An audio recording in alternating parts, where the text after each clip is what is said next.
Coucou les amis, je vous retrouve avec le thème astral de Volodymyr Zelensky, donc le président ukrainien. Je me suis dit ça peut être intéressant qu'on regarde son thème astral et qu'on analyse les transits du moment et les transits à venir par rapport à ce qui peut l'attendre. Je me suis dit ça peut être intéressant effectivement parce que je l'avais déjà analysé précédemment sur mes comptes, mais au vu de l'échange qu'il a eu avec Donald Trump, je me suis dit ça peut être intéressant qu'on le regarde à nouveau.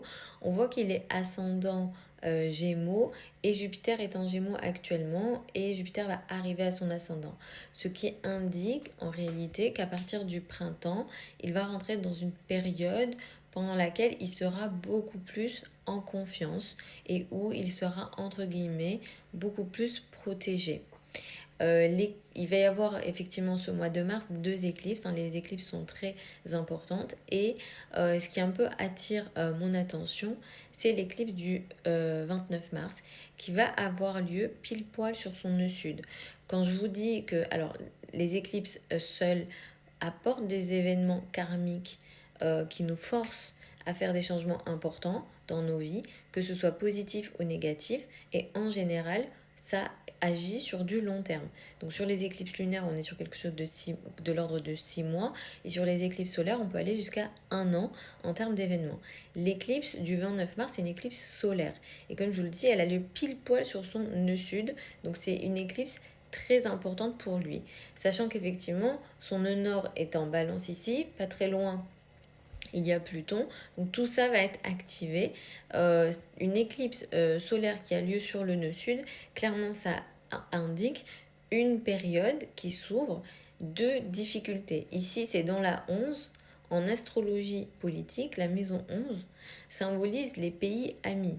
Donc clairement, effectivement, oui, on peut dire qu'il aura des relations compliquées, notamment avec ce qu'on peut appeler les pays amis, mais pas que, au sein même de son pays, au niveau du Parlement. Alors je ne sais pas exactement comment ça marche l'Ukraine, mais au niveau du Parlement, il se peut qu'il y ait des voix qui ne le suivent pas, en tout cas en Ukraine, des personnes qui considéraient être des amis ne le seront plus ou alors il aura des difficultés avec eux. Donc c'est vrai que ça va beaucoup l'impacter. La période de septembre également, alors le mois de mars va être très intense à ce niveau-là, donc il y aura, je pense, de l'actualité à nouveau, mais pas que.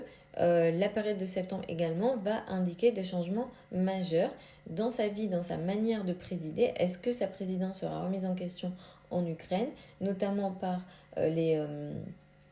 ses opposants, entre guillemets, ce qu'on peut qualifier ses opposants. Encore une fois, je ne connais pas la politique intérieure ukrainienne, mais c'est un peu ça qui ressort d'un point de vue astrologique. Après, je ne me fais pas trop de soucis non plus, puisque comme je disais, Jupiter va s'installer à son ascendant et il va être d'une certaine façon protégé. Mais oui, il aura des difficultés avec des pays amis. D'autres pays amis également, qu'il considère être des amis, vont être un peu dans des relations compliquées avec lui, et donc il y a cette notion de perte. Le nœud sud a tendance à apporter des situations de perte importantes. Et là, sur cette énergie du 29 mars, on est sur une période effectivement qui peut s'étaler à 1 mois. On n'oublie pas qu'effectivement Saturne aussi va s'installer dans sa 11. Donc clairement, Saturne indique aussi des choses qui vont s'arrêter, qui vont se réduire, qui vont être un peu plus en difficulté et surtout dans ces relations entre guillemets amicales, mais comme c'est une personnalité politique, on interprète ça comme des pays amis entre guillemets. Voilà les amis, si vous avez des questions, n'hésitez pas à me les poser dans l'espace commentaire. Continuez à me donner les personnalités publiques que vous souhaitez que j'analyse. Donc ça peut être des personnalités politiques, ça peut être des personnalités autres connues. N'hésitez pas. Vous avez au niveau de mon profil plein de liens si vous souhaitez une consultation privée avec moi ou si vous souhaitez apprendre l'astrologie avec moi. La prochaine session de formation démarre en septembre 2025. Vous avez toutes les informations sur mon site internet. Je vous embrasse et je vous retrouve lors d'une prochaine vidéo.